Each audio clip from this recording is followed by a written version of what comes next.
Here. Here we go. Excellent. Thank you. Great. Hello, Kim. Talked to you short while ago. Meet Mario. I don't think you folks have met. Mario's up in Europe, in Budapest. No, sorry. Where are you now, Mario?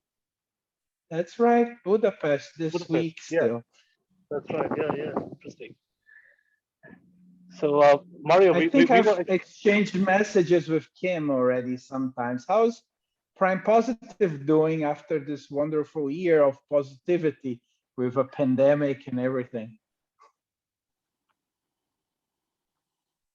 Positive Prime. Yeah, it's, I think, Kim, are you able to hear all right? Yeah. Sorry, I had my mute on. Say that again. How was this Positive Prime during a pandemic? I must have been a very good push for new users, right?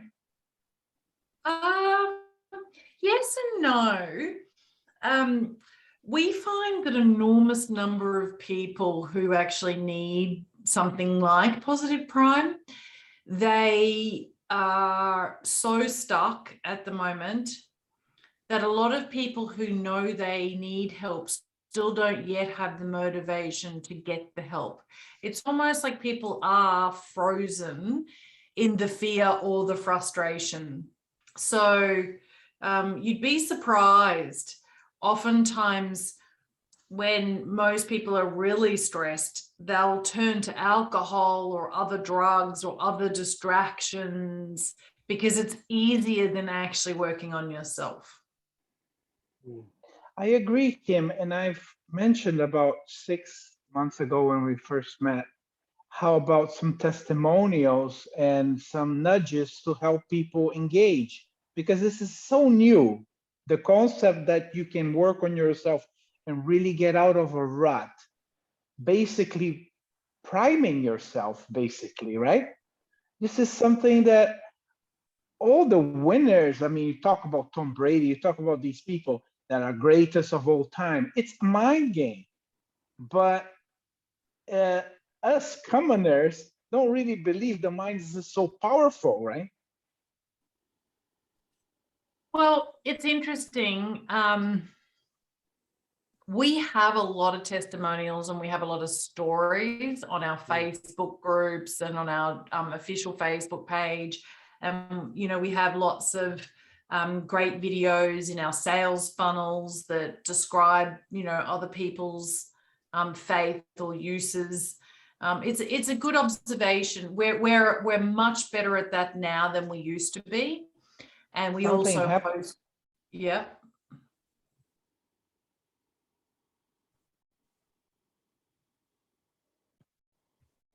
I think we've lost Mario, or have you lost me? Yeah, I think maybe Mario's connection sometimes it's been a bit flaky last time too, I think. Yeah. So yeah, Ross has just joined us. Hello, Ross from Cleveland. Hi. Ohio. Hey, how you doing? Fantastic. So I was just thinking today, I wanted to do a couple of things on the agenda and try and, I think we're trying to recap obviously amazing things we've been discussing over the year. We've been all over the place with our Wise Mirror calls, which has been amazing.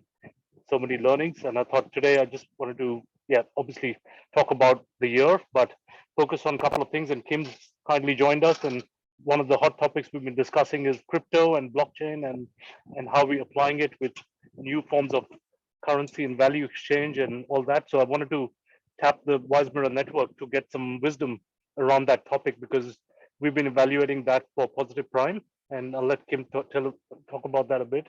The other thing we'll go into is something I just put up on the Wise Mirror chat, which you would have seen as the Wise Mirror. Literally, remember we've been talking about it, how we can look at and see a reflection of ourselves, our soul in the mirror, and go deeper into tapping our true potential and projecting what's meaningful for us, so that how do we really bring about that true Wise Mirror phenomena through maybe a gadget, through a virtual means, through with technology, but with other means that we've been discussing in our overall attributes and ideas, through our storytelling and all that, which I know, Ross, you've had some amazing revelations and creating great, pieces of art and so many things. Yeah, Yeah, the story's going great.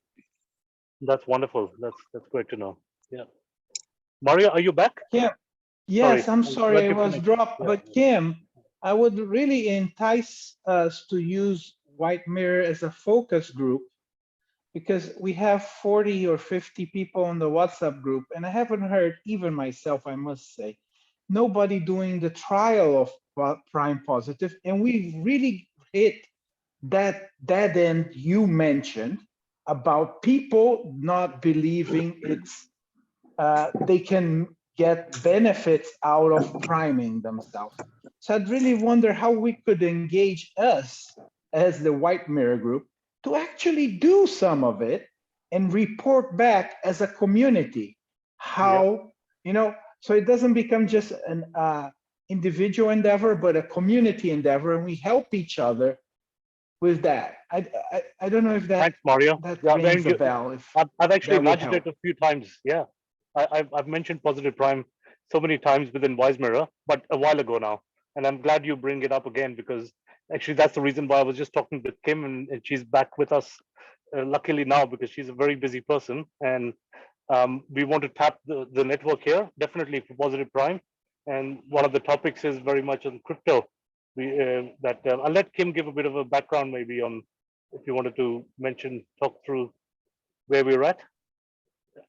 I'll try and give a very a short summary. One of my desires is to provide my community with a vehicle or an opportunity for them to experience more financial freedom so that they can actually bring about the goals, the wishes, the desires, what it is that they want to achieve. So in terms of Positive Prime, most of the users consider Positive Prime in some respects it's like a business tool. Because you can personalize each of the pieces of content, the interesting thing is that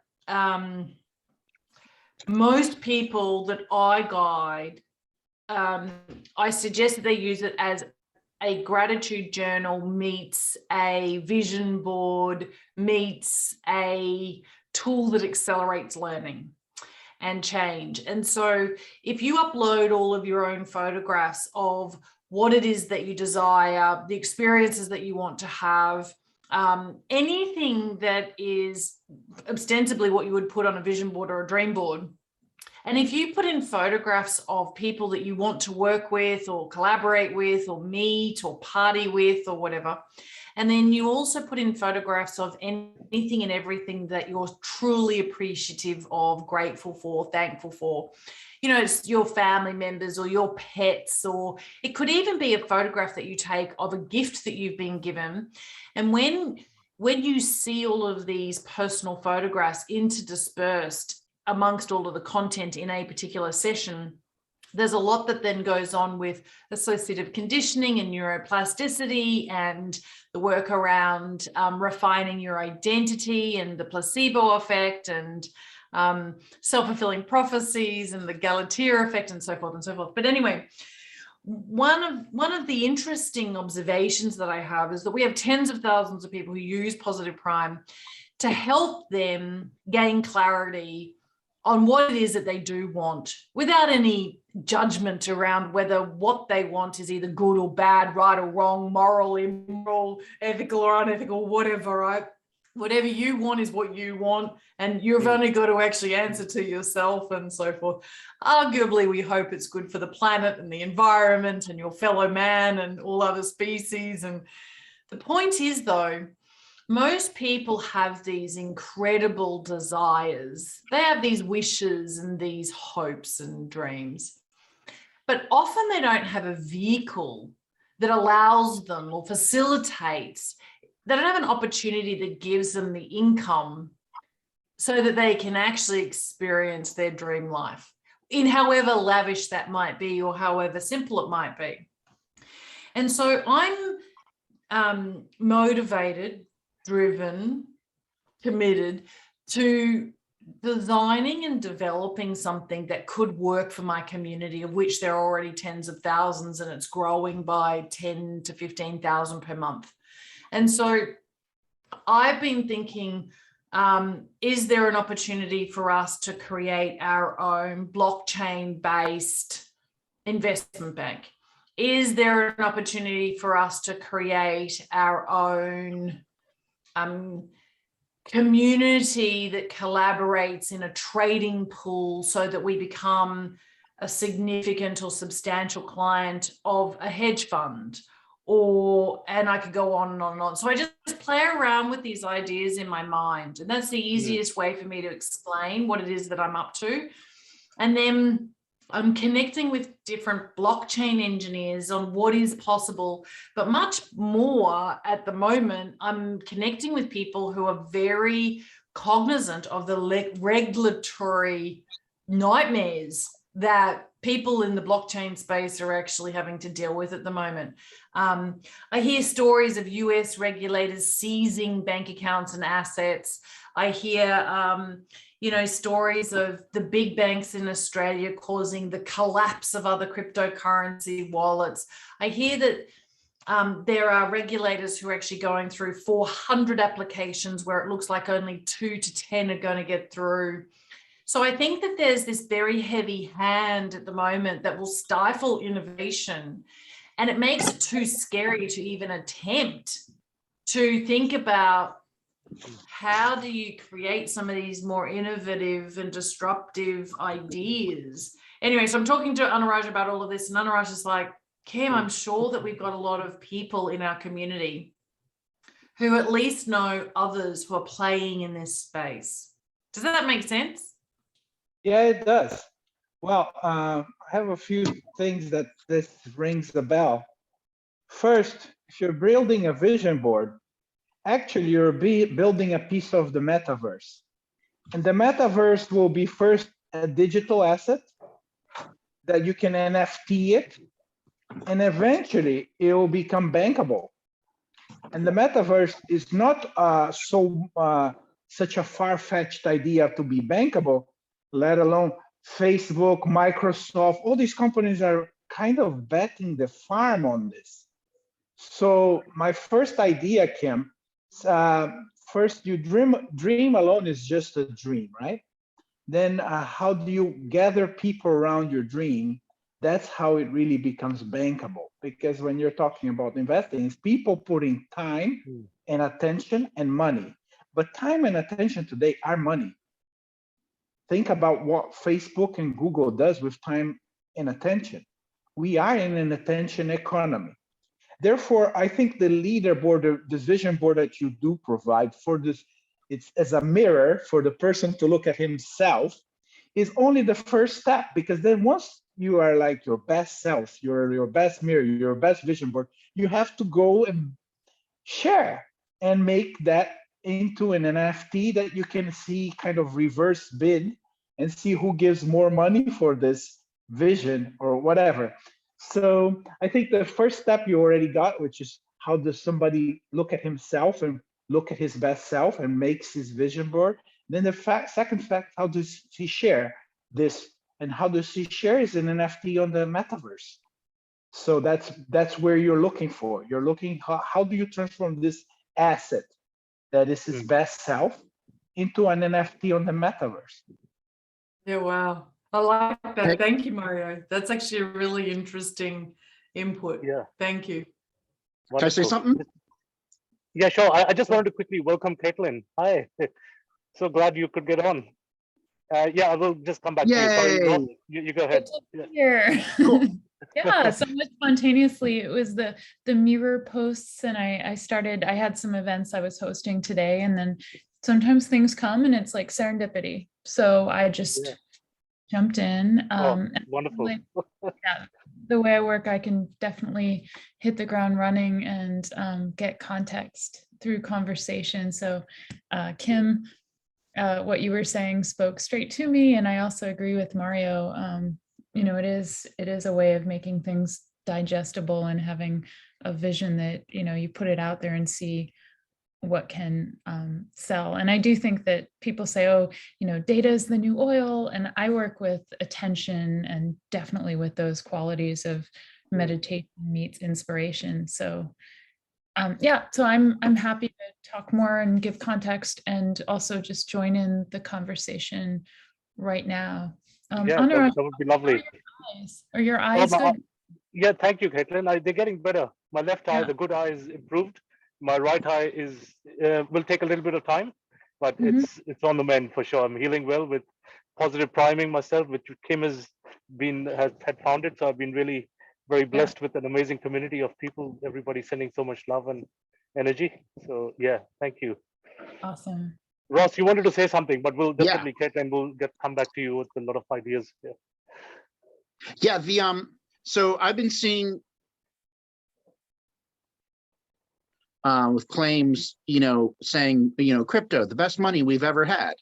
And there's a lot of commercials on TV for crypto.com and different, things about crypto. And I think that Visa commercial kind of speaks to a very early thought that I had when, at least in like currency speculation, and I realized that blockchain and crypto is,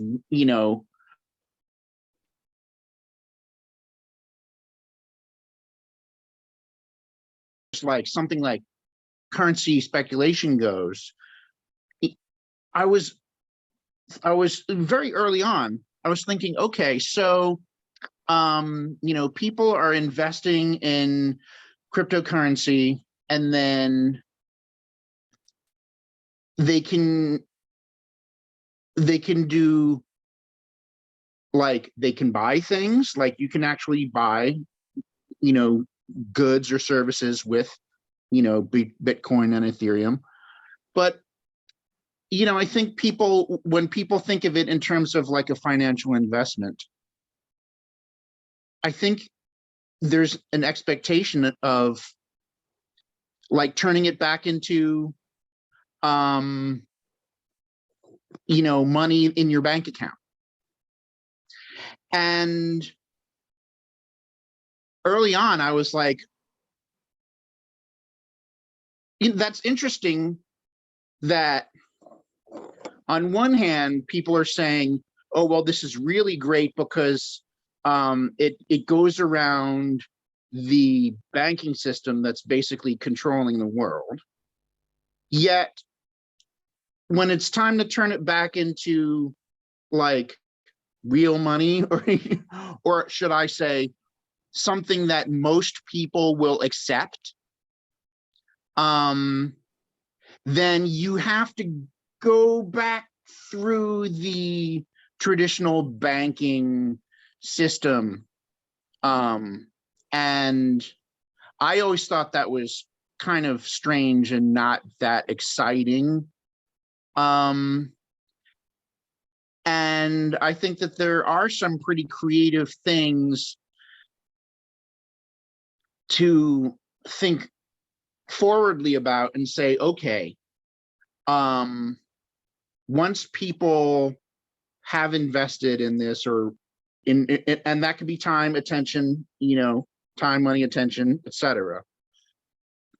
How can that energy be converted into something that's useful to people that doesn't have to get converted back through the traditional banking system? Obviously, it could be used, if something, if you have a form of cryptocurrency that's accepted by, e-commerce, you could buy, stuff with it or whatever. But there's more creative things that can be done. And by asking that question early, like, okay, like, what can you do with it? And I'm familiar with, I went to Ithaca College, so there's Ithaca dollars, and many stores in town take Ithaca dollars and things like that. So and there's a lot of answers to this. I just wanted to like mention this sort of like what I think the traditional kind of end game for a lot of people, at least when it comes to investing, you know, how that sort of last mile, you know, typically plays out, at least, you know, in my view. Wonderful. I think it's important, Ross, because there are more real people with real lives, with real problems and real obstacles and realities to deal with than there are others on the other end of the spectrum. So this will always be about what's going on for the masses, even if there are some really visionary, very advanced and way further down the track technologists or futurists. The very concern that you have is like, so what do people do? Do they make it on the blockchain and then they convert it back into the fiat world? Yeah, because we're real people with real lives and we have, you know, Right. realities. Right. And that's going to be for the majority of people for a lot longer than we think. Yes. That's the realistic stance. Yeah. Well, I think it's a multi-dimensional play, right? That there'll be a whole community playing up on obviously the virtual worlds have been developing for a while. The metaverse was in the making, and now it's imploding, exploding to a level.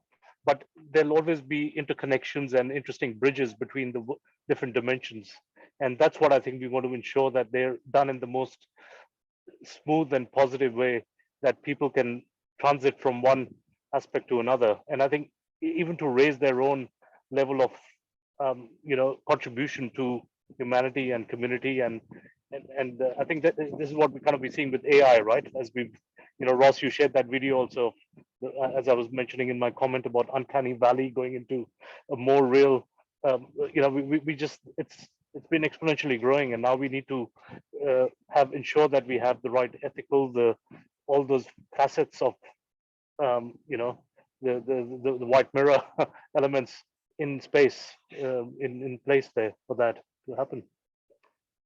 So very interesting.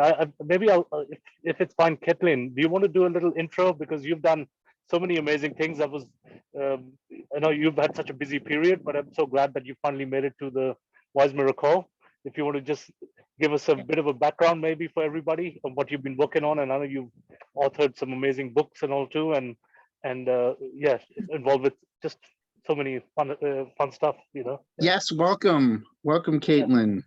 Thank So you. happy And to see we you. met in the Burning Man, of course, thanks to That's Ross, who right. reminded me of that amazing Technology Meets Spirituality, where you were on the, you know, on the podium giving an amazing talk, and unfortunately came in later on, but I did listen to the recording, and it was just so synergetic with White Mirror, and I'm glad you joined the community with us with Wise Mirror. Wonderful. Yeah. There are many moments since then that things have come up, and it's been, whether it's a conversation with Doug Hahulin, a lot of different things with the Peter Diamandis book club. There are lots of people that, you know, White Mirror, your group comes up, and there are crossovers. Okay, creative constraints. I guess just to bound it a little bit, I will say I started out as a programmer out of school, then went into education design, and was really intrigued by the way that we get into creative mindsets, states of flow. I'd been living overseas in Switzerland when I founded my company Mindwise, and I feel like maybe there were some people from White Mirror. Like in 2019, there was an offsite near the World Economic Forum where Gino Yu was, and a bunch of other people. Anyway, so Way leads underway, and I've been working with mindfulness design and storytelling, and looking really at the ways that we conduct experience design in metaverse places and spaces, and how we have well-being baked in, not as the icing on the cake, but how human measures of well-being, you know, there are new metrics that go beyond GDP, which I think, you know, we're referring to right now. So fast forward, I was born in Boston. I am not Swiss by birth, but I have friends around the world. I ended up moving the company to the US, and I teach a course at Stanford now called Virtual Wellbeing. I also do a lot with Jeremy Bailenson and the Virtual Human Interaction Lab. I live outside of San Francisco, and it's just an interesting place, space, time. For the past 2 years, I've also been hosting a lot of live experiences inside of XR metaverses. So kind of like this landscape behind me, I started researching wonder and awe and looking at how the brain and body rides the waves of wonder. So now, even in December, I have a bunch of experiences. Basically, my company is like a design studio. So we have bunch of experiences for people to share in that have to do with winter solstice, darkness and light. And I've been really drawn to shadows, like the shadow stories and creation. So I do shadow storytelling workshops. So December Amazing. run of shows. The company's called Mindwise, but it's really all my domain. So Oh, yeah. wonderful. That is fascinating. I mean, so many synergies Cool. there.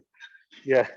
And Thanks. serendipitous that, I could, I was talking with Kim earlier and that she's here and you're here, and I can just see just deep connections there with Positive Prime that Kim founded, and everything we've been talking on the roadmap for Positive Prime with integrating the metaverse in there further down the track. But also right now we've been talking many wearables, and in fact I was telling Kim about the new wearable I've just got, Neo Rhythm, which is this new one I just got yesterday from OmniPemp in Europe.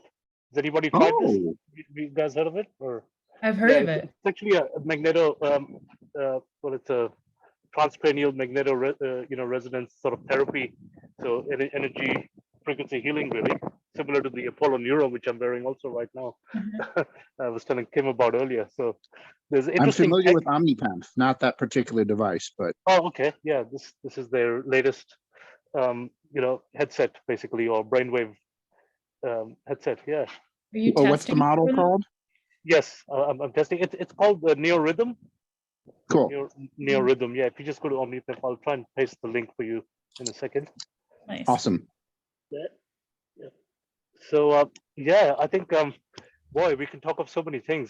I was saying that today's agenda, we were talking about aspects of how we could incorporate blockchain more meaningfully with the right crypto elements of how good coin and love coin, which Julia Mossbridge has been talking about, and we've got the Mhm. transhuman coin, which our fellow colleague Peter Zing, I'd actually requested him to get on the White Mirror call today, but I think he's very busy. He's a director at KPMG and he's extremely busy. That's why he hasn't been able to make it, but he's been promoting the transhuman coin, which he's committed, actually, very thankfully and gratefully, to provide funding through the transhuman coin for White Mirror projects too, for Wise Mirror projects. Awesome. So we have an amazing commitment there for positive impact coming from there. And the other topic I thought we were going to go deeper into was the actual the Wise Mirror of reflection into our soul and things I just posted, and I'm glad it tickled Caitlin, so we could serendipitously move on with that nudge. Yeah. In that regard, Anurag, I'd just like to close the last with suggesting Michael Collins as an Aussie from Magellan Group to have a future talk to us in the next call or the following, since he's all into NFTs and metaverse, and also about the transhuman coin. I think we deserve a 15-minute presentation, because on the chat, it's just too much over our head.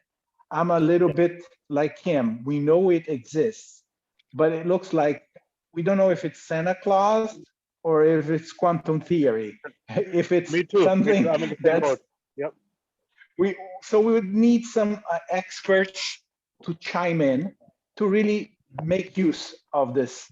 And regarding to this vision of yours, which I find very useful, I can really see that the White Mirror, Wise Mirror being an app. I can kind of envision this app. It's kind of, I say it would be a mashup from what we see of Emerson AI and what we know is, for instance, Soul Machines, or like Leda. You know, Leda, we've been talking about the Leda experiment already. Starts for 40 weeks or so, 30 weeks or so.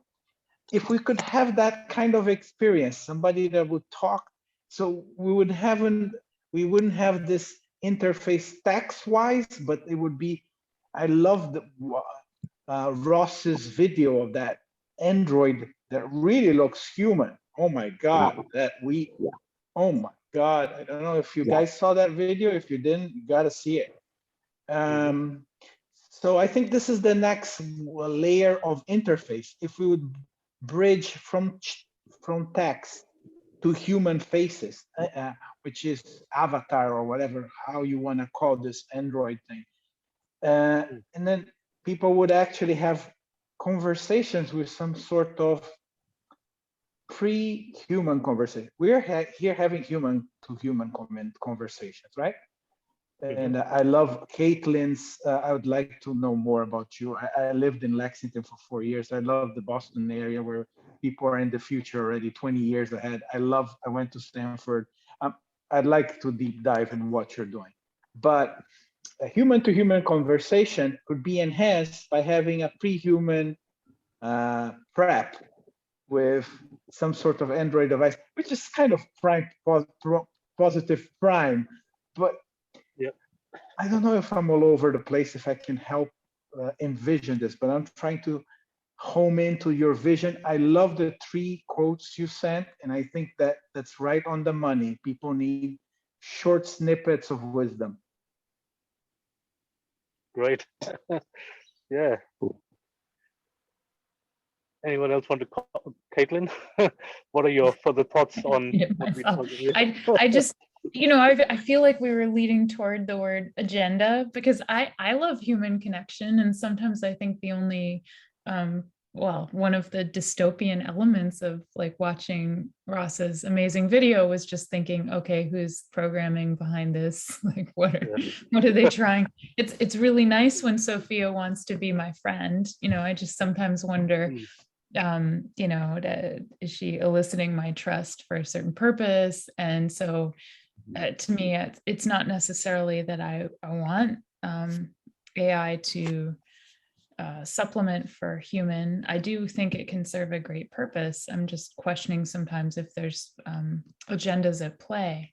So that's when I think it's nice to actually have a context. When I'm meeting an AI, I want the relationship to be put in a frame so that it can complement human relationships and not totally supplement. But that's just a color sidebar.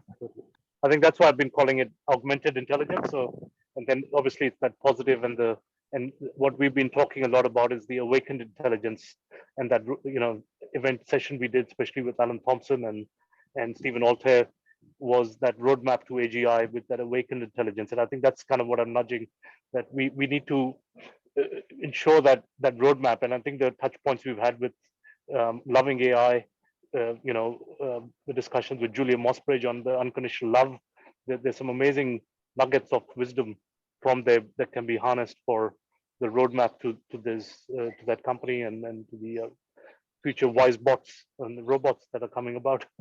Because there's going to be a massive explosion now of these of robotics, which has been in the making, but I think now we're really at that inflection point. I feel with again with that video and other things. Very interesting. And so in terms of the wise mirror concept that we're talking about, I think we've been brainstorming in the last 2 calls a little bit. Just we didn't go deeper into it, but I thought that's a topic we should really try and nail down a little bit further and say, okay, what is it that we can do as a community and come up with that concept, and where can it plug in? Not necessarily that we're going to reinvent a wheel or create something from scratch, but connecting the right dots across so many different initiatives which are there.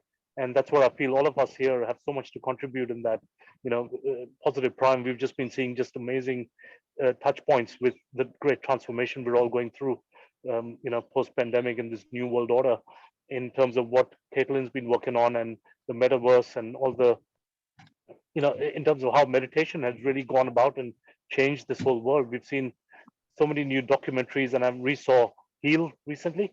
I don't know if others have. I just saw it. I watched it last month. Yes, it's amazing. What struck you, Ross? Tell us about what was your impression? Well, I love Bruce and Greg and Deepak, and so they really had some of the speakers that are quite well known in not necessarily mind medicine, mind energy medicine. And then they had some people that I wasn't familiar with. They had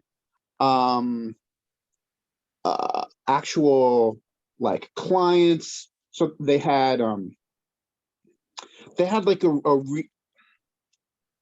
first of all, there was the sort of narrator, there was a story of a person setting out to learn about mind energy medicine, I think is what they were calling it. I took some notes, but okay, so the documentary, it was a story, so we had like a central figure to follow. Then we had luminaries who were giving a wonderful insights, and then there were patients that patients or clients that the main narrator or the main explorer, she was meeting with, and then these clients were telling their stories, and we were learning about people that they were working with on a variety of modalities. I thought the organization of the documentary was really good, that they got you, like they dealt with the beliefs, a lot of what Bruce Lipton in Biology of Belief, and his science, just like having a section of the film talking about the unconscious beliefs, and then there was sound healing, and there was EFT, there was a number of modalities, and the way that they prefaced things, they had they had these like more general insights from these luminaries. There were the clients, their stories, and the different modalities, and the way that they wove everything together. They didn't jump around too much, although they did occasionally cut back, like, let's check in on this client, let's check in on this client, where they started with like the interviews of the clients, and then one client would go and see one practitioner, and then another one would go see another practitioner. The structure was really good.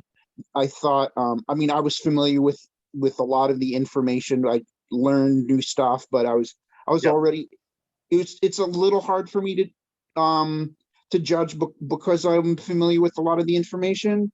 But I thought it was presented very, very clearly, in an interesting way. Informative, easy to follow.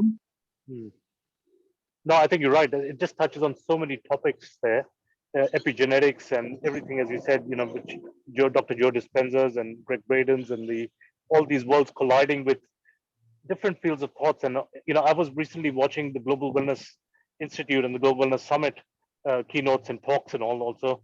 And there was this thing on Shinrin Yoku, which is something I've been planning to do a lot more of. I've really enjoyed, which is, I hope people know, forest bathing. So really getting deep into the jungle. There's a Japanese professor who goes very deep into the whole science of what forest bathing is actually doing. And I think what's happening there, and in fact, I just got a note from Naveen Jain this morning.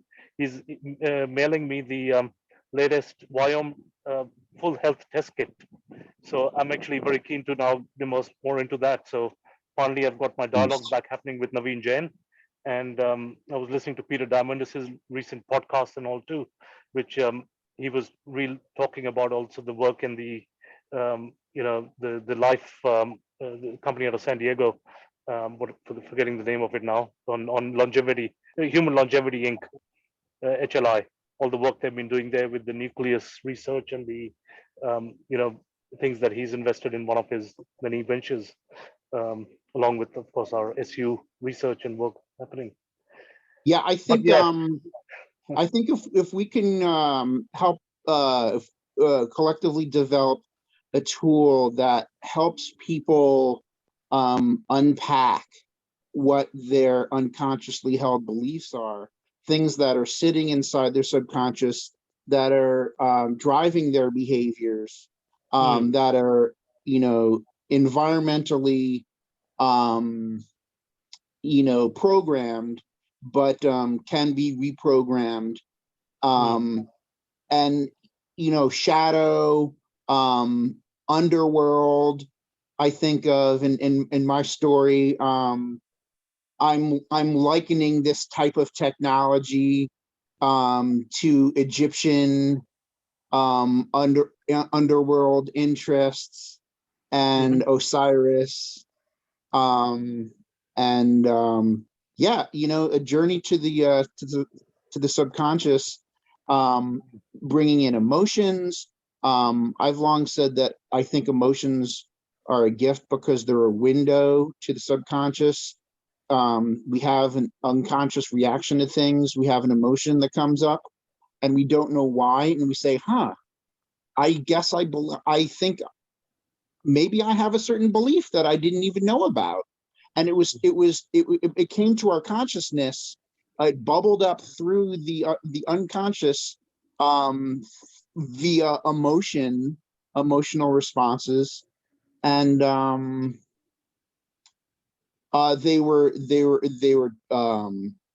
in Heal. They were talking about signaling from the heart to the brain, which is another thing that we've been interested in. There was another thing that I was going to say, what I don't quite remember right now, but But yeah, besides Heal, there have been so many other great things like Wisdom of Trauma, and you know, so many great documentaries. We're doing a special show end of February as part of our Singularity U chapter. So Tom Cronin, our dear friend, he'll be. I spoke to him a few days ago. Also, he's been moving to a farm right now outside of Sydney, and we'll be doing a special show of Enter the Portal, his documentary there, which is obviously talking about the explosion of meditation and stuff there. And I think it's up for a renewal now. There's a lot of things which are new elements there, and I think stuff that Caitlin's been doing really in the VR space, in the metaverse meditation and all those. Would love to hear maybe some more points, what you see as the new formation of how do we bring this, and maybe even the companies like Calm, and you know, I was involved with Relax VR for many years, where we had a VR-based meditation sort of a thing. But we've had Calm and Headspace. We've had so much funding, and it's still taken them a while to launch more things in the metaverse. But it's on around the corner, I believe. I don't know if you know more there, Caitlin. I'm intuiting you're asking me a little bit of prognostication at the end of 2021, and it's kind of interesting because I'm not sure.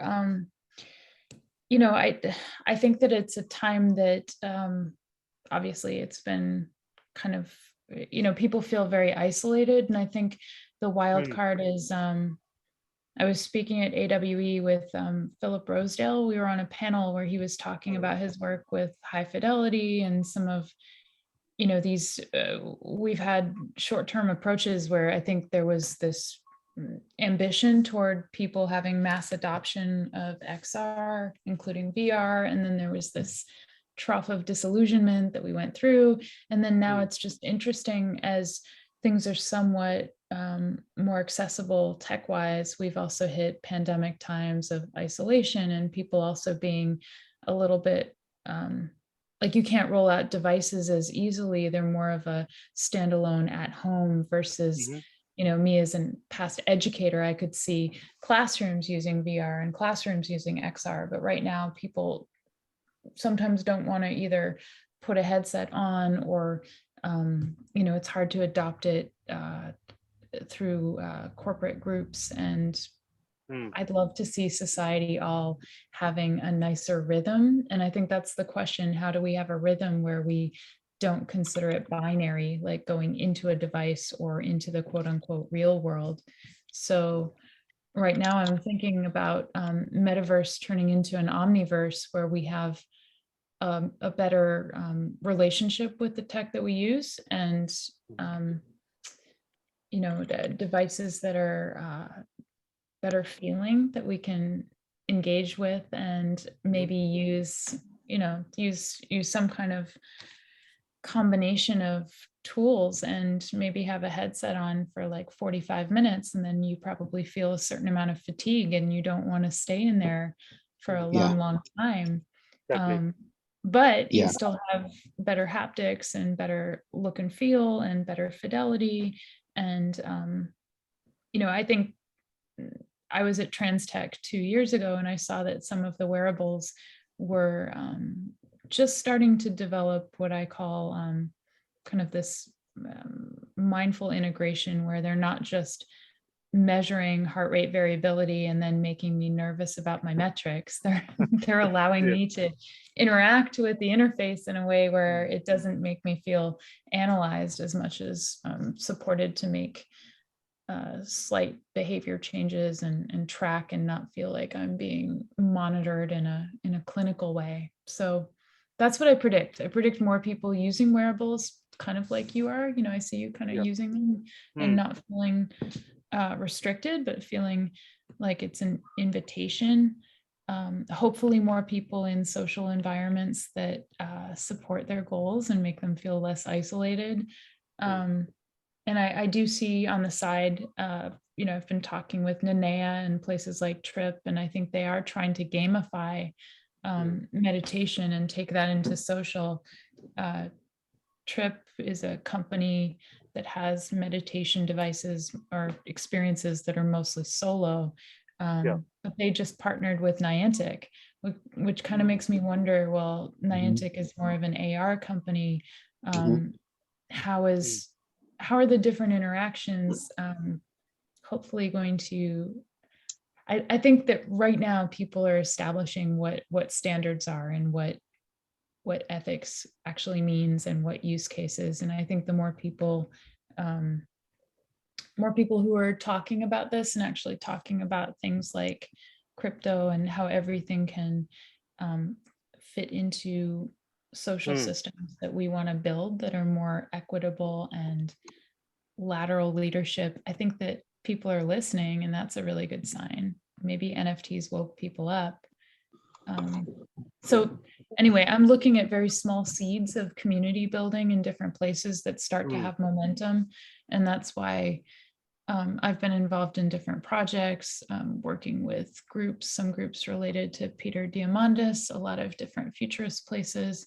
But rather than just drop those examples, I think the real experiences that we have with other humans, that's how we met. We ended up in the same place and had a dialogue together and found those natural common bonds.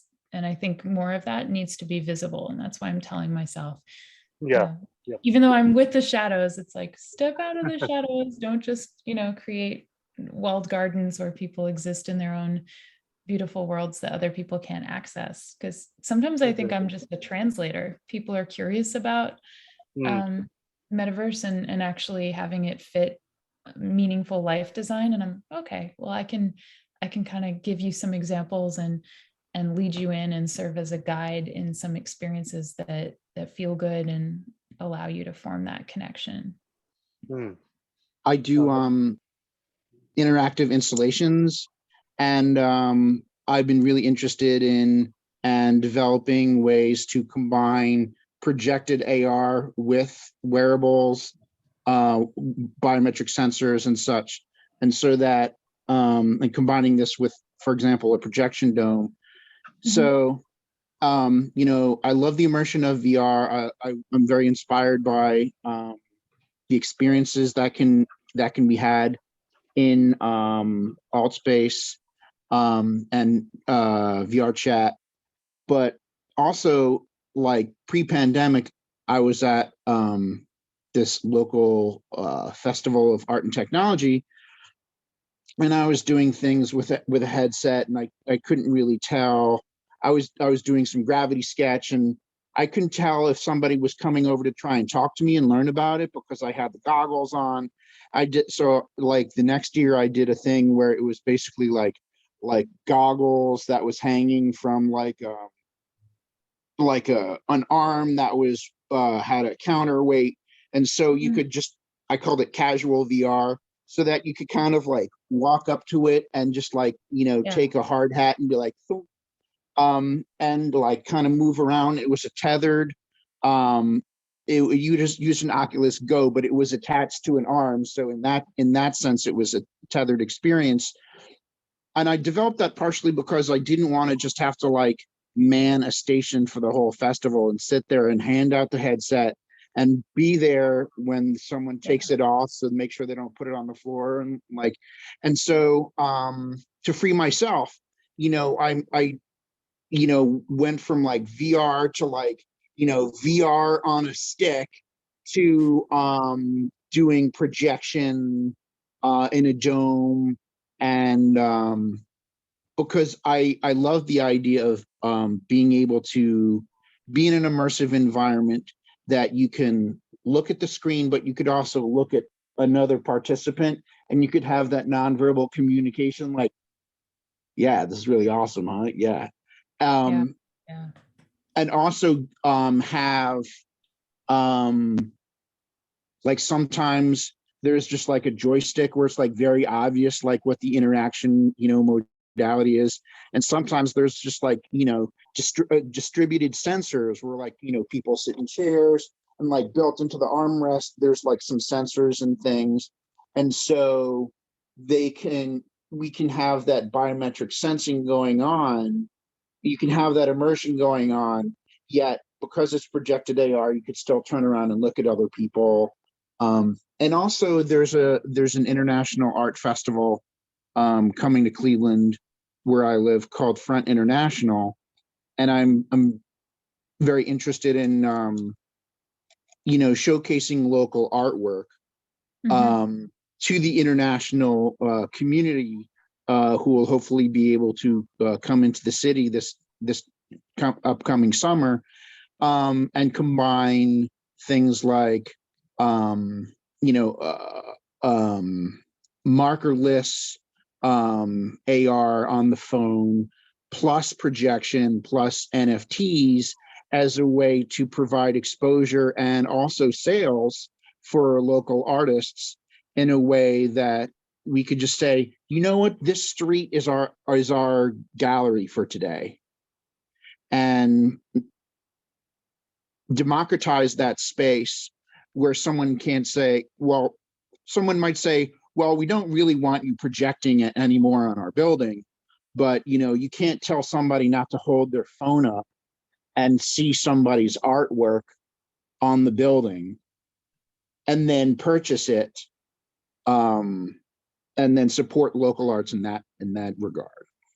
It's true. It's kind of like a future cities. I love the idea. I too really love projection mapping and combining it with music. And I feel like the more people see some, I guess it's not all one form. I feel like, you know, we're coming off of Art Basel in Miami, and like all of these talks about future cities, and really people feeling like their culture is represented, and it's not just one place, but it's an invitation. I love the idea too of projection mapping one person. Maybe it's a chance for Ross to show what his inspiration is, and we're all invited inside that space and get to feel that real world component with the exterior.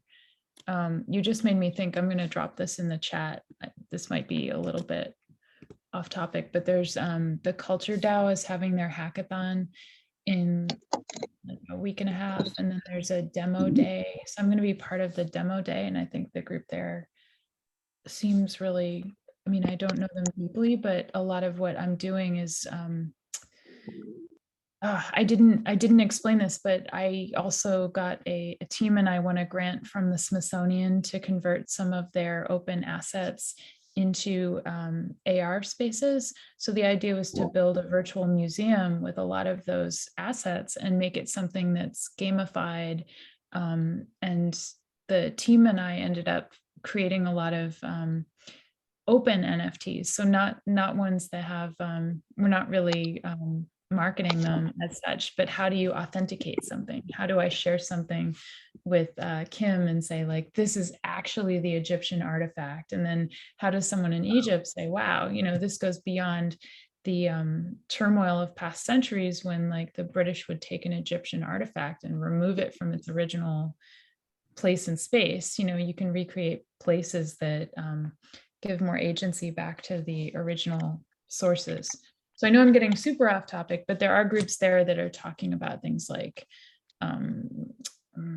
not just ownership, like I'm having this myself, but what does it mean to have new standards for valuation and trading and culture? So I find that Very really, on topic. No, yeah. it's very Very definitely relevant because stuff. just yesterday I had a meeting with around, because I've been doing a lot of exploration in smart cities and smart places, smart communities, and we've been discussing obviously about biophilia and all these, and what actually drove George Spiliopoulos, who's part of Wise Mirror, him and me to the World Economic Forum last year, was Smart Futures Tasmania. We've been building a concept of a floating smart city as a melting pot of multiple cultures, and actually using a lot of exponential technologies like AR, XR, and exactly what you were saying, Caitlin. So we would love to know more about what you've been doing there, and maybe that could be included in this space. And another group I've been in touch with on real mashup of many different aspects is Hubtropolis in South Africa.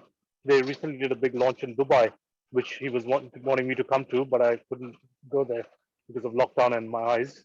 But Hubtropolis is a 10-year, 27 cities around the world from scratch, redesigning very human-centric sort of elements of regenerative, sustainable, smart cities, basically, Awesome. project, which is in the making right now. So the first milestone is actually to showcase, to digital twin many aspects of that through virtual reality and mixed reality. So that's a really interesting one. Oh, great. There are lots of crossovers. I kind of misspoke, by the way. I put the link into the hackathon itself, and if that's too heavy right now, like maybe we're all very busy, this is the Eventbrite link in the chat now that's to the demo itself.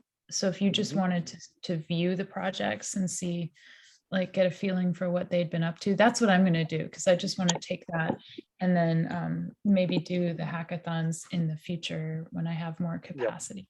Because I'm at this like December, like there's not a lot of time, but you're trying to use it wisely.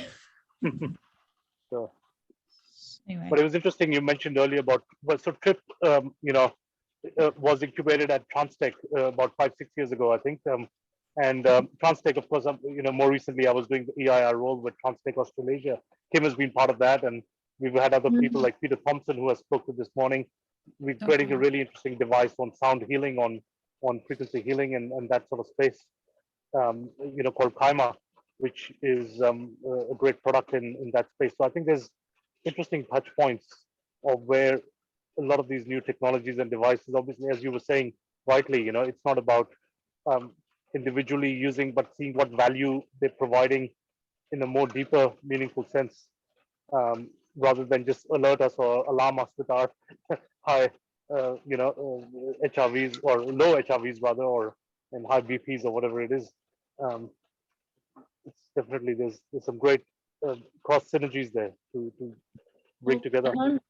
I'm really curious too, if I could ask the room, because I recognize that I also spent time in October. I was with family. My sister got married, so she had a very small wedding, but it was, us just, I went across the country, and that was around the time I discovered White Mirror, Wise Mirror. So where is the group at in like the stream of, I don't know if you, where are you in the development stages? Is it, is it in incubation stage to build something that might be in like a place in metaverse, or is it a meetup group? How would you describe it? Because I do follow, it's like a fire hose.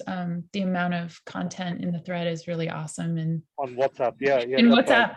But then sometimes I'm thinking, okay, wait, how Yeah, would you describe it to me as someone who's just joining the call and wanting to run with you? Yeah, Donna, you're right, Caitlin. Actually, this year we haven't really been doing as much in terms of projects. Although we had a deadline and we actually brought together 2 comic books. We had great stories. We're actually still incubating a lot of great ideas. But we had a VR experience, which Brian Kravitz, you know of him, Mhm. and Ross, and we all sort of built together around the connected experience, and we brought that Yeah. to the Singularity U Australia Summit, which was in March. So we This year- showcased Yeah. elements of White Mirror that time, but and we did a lot of work in all the project work was on Discord, but we haven't been very active on Discord. Kind of more this year we've been pivoting more into more wisdom sharing amongst each other and some great people coming on board who've been cross sharing ideas, but we haven't been doing so much in projects again because of lack of funding is one topic, and I think we've all been I've also been inundated with a lot of things, and I think we've just had great number of people who've joined, and I think just the share amongst each other and the human connection, as you were saying, is just been so strong. Like a lot of the work I've been exploring with Kim, with Samantha, who's I think still with a client right now, but she's been doing great work with quantum healing and does a great meditation and all with us. But I think Samantha, are you there? I think you're still with a client. I know you're normally we see your lovely face there, and you've been thankfully hosting this session on the Zoom for us. But yeah, we have the website. So we also registered wisemirror.org along with the whitemirror.live. So the way we've been saying is White Mirror is a subset in a way. The umbrella body is Wise Mirror because that's really the original name I'd even thought of with the article I'd written last year, and as a community that we've been discussing, together. Hi, Kim. Um, Thank you. oh, okay. Thanks, Kim. No worries. Mhm. But yeah, we've kind of been reconsidering how we are moving forward with more tangible projects and collaboration amongst each other. So you're rightful in saying that it's not easy right now. It's a bit confusing, but we've got people in the like Ross has been working on some stories. He's got a poem. He's got a song actually, which he's been Yep, developing. I've got a song. Yep. Yeah. And we've had a few poems. We've also like Samantha and myself wrote a couple of poems on Wise Mirror. But I think we've just been representative of the community in many podcasts and other stations and channels and stuff. So that's kind of because I've myself been trying to linger on and find more projects to pay the bills and stuff. And it's been a little bit difficult to do more here. But I think we want to harmonize and optimize our work here. We'd love to have any thoughts from you or how we can move that forward. Thank you. I'm loving the conversation. So thanks for I appreciate think it. that's Mhm. the value right now. We've just been cross-pollinating lovely ideas and things. Yeah. Awesome. For the And- time and you- being, Caitlin, I would say we're mostly an interest group that has meetups, and we've been publishing these on the YouTube channel for internal purposes. We haven't found anything that delivers monetizable traction to go into projects. But ideally, we would love to do it once we see a clear path that does not alienate the community, which is heterogeneous, as you could see. There is a small view of people, one in Europe, one in America, 2 in America, 3 in Australia. So well, right now, but of course, we've had many people that at times we've had themed talks by Tom Cronin around music, for example. We had a great session with the group here, the India Jiva. Then we've had Julia Mossbridge on Tilt, the Institute for Love and Time.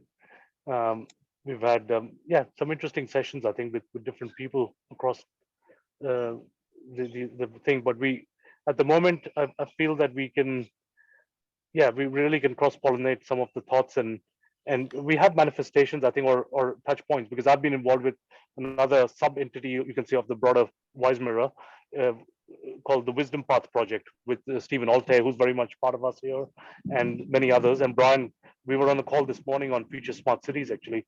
And then we've got another discussion around wearables going on. So we've got other sub projects going on. Then there's another Thomas Potter from Germany, who's been working on the Flow project, the Percon Flow. You might have seen a lot of things from him earlier. So there are little sub elements of touch points we have with other specific projects already, where we're influencing and contributing, I think, in many a form. So There was the Mars Girls prototype launch Yeah. of a lot of ideas on Mars a Girl. trailer. Mhm. We were thinking a whole series on like superheroes of Mhm. exponential futures. Mars Yeah. Girl was going to be one of the, like Wonder Woman, and you would have many. Yeah, that was kind of the Marvel 2.0. Yeah, I think to do a White Mirror as a direct flip of Black Mirror, that series, will obviously require a lot of funding and a lot of other. So we didn't want to necessarily do that. It's more as a flip on a positive, from me to we, and darkness to light, and that all these different flips that we've been discussing. And yeah. Utopia, that is our punchline, really. I think creating that utopia to Wetopia, which is that future that we do so desire to live in. And we've had some It's good podcast sessions with Naveen Jain, who's been actually our honorary ambassador, you can say, also. So we had him, I did a big session with him along with our CEO of Singularity U Australia, and we've had him also at our SU Summit in Australia, and he was on a special roundtable session with us. So we have people in the background who are very much encouraging what the community is about. But I think once we have more clear pathways forward and funding, then we can do more tangible things. But yeah, we're Well, it's a spread out. great blend, and it's a And great. I've had a great conversation with Doug too, by the way, in the last few weeks. I know you've been. It was great to meet him with you actually at that in the middle in VR, obviously at that time. In fact, after that call, I haven't been on VR because of my eyes, and I've been scared actually to get in VR. I got on very briefly to do a session in Trip because I know they added a lot more content, and I wanted to explore Yeah. some new things. But I've been very scared in a way to be in VR for too long, because I know before, when my eyes were, I didn't have this nudge. I was spending a lot of time in AltSpace VR, and maybe it was a signal for me to reduce my time in that space and be a bit more careful. So yeah, I'm also kind of wondering now when Yeah. I can get back to a bit more VR, but being very careful, seeing what I've been Take your through with my eyes. time. Don't Yeah, rush yeah, back. 20 minutes, exactly. 20-minute max. That's what That's Jeremy it, I think. Bivens would say. Yeah. He Well, sets his I was spending a whole hour and a half sometimes with Ross and with Brian, and we used to have VR calls every Friday. I remember our time Yeah, for White Mirror for a whole year, pretty much, or 6-8 months or whatever. Yeah, spending too much time Oh. on there. I spent, and 2020. Watch I your spent eyes, Ross. Yeah, a look lot after them, because a lot if of you've got time. myopia like me, you need to be careful. Yeah, no, I retinal. mean, that's me too. I'm a writer as well, and sometimes I would remember things because it would get dark out. I'm like so focused. I'm like, oh, I'm ready. And my eye doctor said to me that I needed to put up a sign on my computer that said blink, like remember to blink. And it was funny. I needed Wow. a Yeah, reminder. It's like, Interesting. okay, it's like I try to be very mindful, but I think when you get into ideas or when you have a very Yep. creative brain, you can ride that wave and just sometimes lose when you get in the attachment. flow, right? Yeah, Yeah, exactly. yeah. When Your physical body is sort of just yeah, in that state of flow. transformed. But And you lose track of time totally, and that's what used to happen every time for us in VR or in so many modalities, right? And you're looking at the screen, or you're totally engulfed and not realizing. And like when you just said blink, I think it's kind of interesting that it's between that blink, right? Or when you're blinking, it's that direct connection to the soul, right? That's a good one to consider. For you blink in front of the mirror, and that's it's between thoughts, that point of direct singularity, maybe, or that connection. I know these are really simple things, but sometimes, yeah. even when I used to teach middle school, I'd be like, look at Mm. this. And I'd be like, Yep. is that all that contains you? And it's like, no, it can't be that big. I get very playful. So do Well, you? that's why I'm do you- sitting out here in lovely nature. You can see here, it's Yeah, so why green not? and beautiful here. It's just about to start raining here in Sydney, in South Sydney. Yeah. Looks beautiful. Do Yeah. you meet every Monday at the same time? Yeah. Okay. Okay. Your Great. Monday. What's your time right now? Well, it's Tuesday already here. Sorry, Mario. Tuesday. Yeah, I, it's not I Tuesday. spoke for myself because I have to run right now, but Okay, no worries. that way I know how, I mean, I know how to find you, but still, it's Yep. been really nice tonight to have more context. And, you know, I like, there's a lot of gravity, like there's a lot that's in common between us. So thank That's you. right. Don't be a Thank you, stranger. Caitlin. If there's anything happening that you want to join, you know, just let me know. And in the meantime, if I find any good things, I'll just also feed them your way. Wonderful. So Thank great. you. Awesome. Good to see you. Good Thank you. night. Yeah. Bye. You're in Pacific time, Caitlin, just to, Yep. you're in San Francisco? Okay, Yes. have a good night then. Yeah. I'm just waking up here. And good morning. Yeah. Thank you. Bye. Afternoon Good here. night. Thanks for joining. Great. Cheers. All right, guys. Yeah, I also need to kind of rush to get something done. But yeah, that was great today. Yeah. I think Cool. Mario, you said something. So let's definitely try and get this call. Did you want to reach out to Michael Collins? Sorry, for a session next week, Mario? To do the session on NFT. I would suggest we do, but Yeah. I am not in Aussie time, nor I have the Aussie, let's say, I think it would be best if either of any of the Aussie players, including SU, would invite him for a session. Because Yeah, he would I take, mean, I thought, are you in touch with him already, or you can just write him a note no, and ask him No. if you don't mind, and I'm copy me. not in touch with him. Or you're not in touch. Okay, Not okay, in right. touch with him, so I'd suggest maybe a direct cold call from you or anybody from SU Yeah. Australia. Or I'll get Peter suggesting Zing maybe to talk about you know, next time maybe. That's what we were thinking today. But Yeah, I would we can love we'll to reach out have to him. Peter. I would love Peter Singh to do a little bit of moderation, because Mhm. then we have two people. It's better a dialogue than a monologue, because when you have one of these people, they can rant for hours on NFT, but you need Yeah. somebody to cut them to what's applicable for the general audience and not the technical detail. No, that's right. That's right. Okay. So maybe Peter and Mark both would be Yeah. valuable at the same time. Sure. Okay. Let's try and. Work on that. Just before you go, check out the link I just posted. It's smartbylighthouse.com. It's called Smart Magazine, lowercase sm, uppercase ART. They are connected with Lighthouse Immersive. Oh yeah. And as you might know, they're the organization that's been putting on these Van Gogh, these immersive Van Gogh exhibits all around the world. All right. Okay. So they're interviewing me about projection mapping and immersive art that I'm creating.